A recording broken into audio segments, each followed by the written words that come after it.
Okay, there's a huge garter snake in this area. There it is. Got it, got it, got it. Oh, look at him. Look at him. He is not happy with me.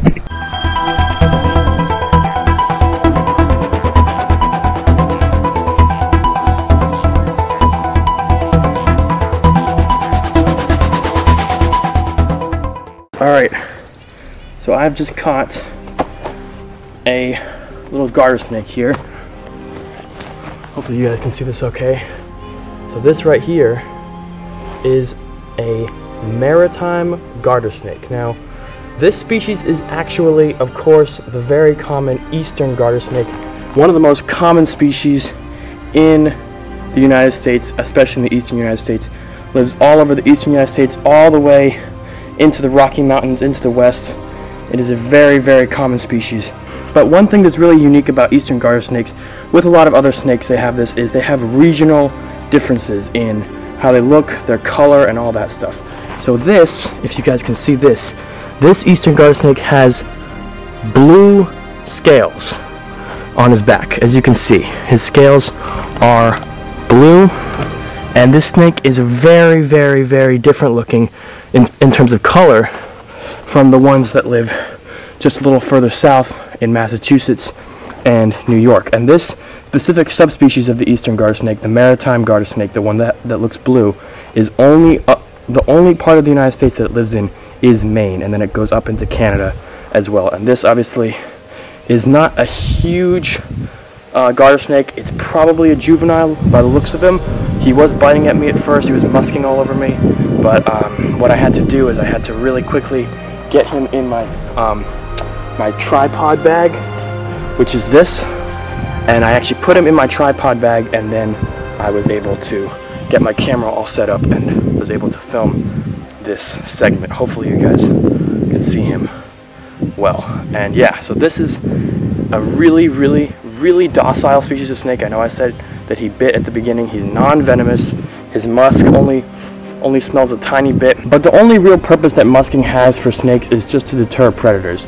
What a snake will do when they musk is, if a predator bites on them and then they musk, then they get that horrible taste of musk in their mouth. Let me move my camera down a little bit. They get that horrible taste of musk in their mouth, and then they get this, you know, disgusting taste, and they spit the snake out. They don't want to eat the snake because they think the whole snake smells like that musk. And this snake is really, really chill right now. He's really happy. I don't think he's, you know, having any problems with me holding him. He knows I'm not a threat anymore. Just like most species of snakes, they're, you know, a little bit aggressive at first, and then they calm down. And they're just out here looking for, you know, anything they can find: amphibians, insects. They might even take, you know, if he's large enough, he might even take a fish, a small fish. And this species of snake is really just a really inquisitive animal. I found him right over there by the ferns. Never, ever, ever kill this species of snake. Never kill any species of snake. I know a lot of people have a fear of snakes. It's called ophidiophobia. It's a fear of snakes. But whatever you do, do not kill a snake. Really, don't kill any animals, really, because they all have a part in this ecosystem. And this snake is really just out here looking for food. He's looking for frogs. He's looking for, you know, different things that he can catch. And he's really not going to bother, you know, people, you know. Don't ever kill a snake, even a venomous snake. Venomous snakes, same thing. They're just out here looking for, well, there's no venomous snakes up this far north, but they're, you know, where there are venomous snakes, they're just out there looking for, you know, chipmunks or rats or rodents that they can really find and eat. They're not out to get people. They're not, you know, dangerous. You know, the only time that they're going to be dangerous to people is if a person goes and tries to pick it up, and then, you know, they get bit. And if it's venomous, that can be very dangerous. But you know, this snake, his teeth were not even strong enough to break skin. I wish I could show you guys the actual catch, but as you guys know, I don't have a cameraman with me. I'm just kind of doing this by myself this time around. But yeah, this is actually the first snake I've featured on my channel since the baby northern water snake, which I think I featured 2 years ago in New Jersey, and that species is actually quite a bit more aggressive than this one. This one, like I've said many times now, is much more docile than even a lot of snakes further south. And this is actually one of 5 species of snakes that live up here. There's the garter snake, the brown snake, or DK's snake as they call it here, the red belly snake, the ringneck snake, and the really, really rare green snake. those are the 5 that live here. None of them are venomous. All of them do not get really that big, and they're all really just out here just to, you know, live in the ecosystem, hunt for food, reproduce, and they're not going to bother people at all. 4 to 6 days later. Okay, there's a huge garter snake in this area. He's hiding. I'm going to try.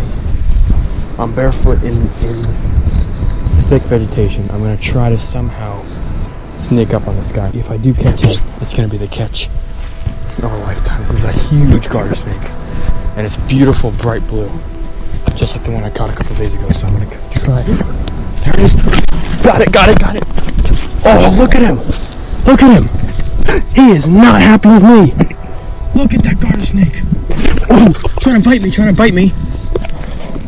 That is a big garter snake. Well, not massive, but definitely a good sized one. All right, easy there. All right, I have him just by the tail here, and I think he's coming down a little bit, he or she. Whoa, nope, maybe not, whoa, he's really going for my hand now. Now, if a garter snake does bite me, which he probably will at some point, it's not gonna be painful, at least not that painful, but I still don't really want to take a bite. And he's got that S-shaped posture on his neck right now. All right, chill out. Whew. This kind of stuff really gets your heart racing. What a beautiful maritime garter snake. Okay, so this is another maritime garter snake, a larger one than the one I found a couple days ago. This one was definitely larger. You actually saw me catch this one. Thank goodness I was able to film that. So this is another snake, the same species of snake. And actually I did make a slight mistake when I was talking about this type of snake last time. The proper species of snake this is the common garter snake, not the eastern garter snake. The common garter snake is the actual species that is found throughout North America, and then there's obviously all sorts of different subspecies, and the eastern garter snake is the one I was most familiar with because it lives in New York and it lives all across, you know, the Northeast. So I just assumed that was the actual species name, but that's just another subspecies. The eastern garter snake is just another subspecies of the common garter snake. And as I said earlier in my last snake catch, this is a maritime garter snake, which is a different subspecies that lives further north up in Canada and also in Maine. And when this snake, as you guys saw, when this snake was first caught, he or she was not happy with me. She was, you know, striking a lot. Just like most snakes that are non-venomous, garter snakes do actually put their head in a sort of triangular formation to resemble that of a pit viper, be it a rattlesnake, copperhead, or cottonmouth. And those are very plentiful venomous snakes that live all over the United States. They don't live in this area. I already said that previously, but they do live in much of the United States. So this was probably just, you know, garter snakes, that's just sort of an instinctual thing for them to sort of put their head in that formation to sort of scare away a predator that might think that they're venomous. The other thing that this snake did was musk all over me. This snake does have some musk still on their cloaca, and you know, when I first caught this snake, they were musking all over me. But yeah, I don't really have much else to say about this snake because I did already do a snake catch a couple days ago with a smaller individual, but still the same species, so I don't really have any different information. You can see that as they get older, their color does begin to get a little darker. You can also see the back, their scales on the back are a lot more brown than they are red.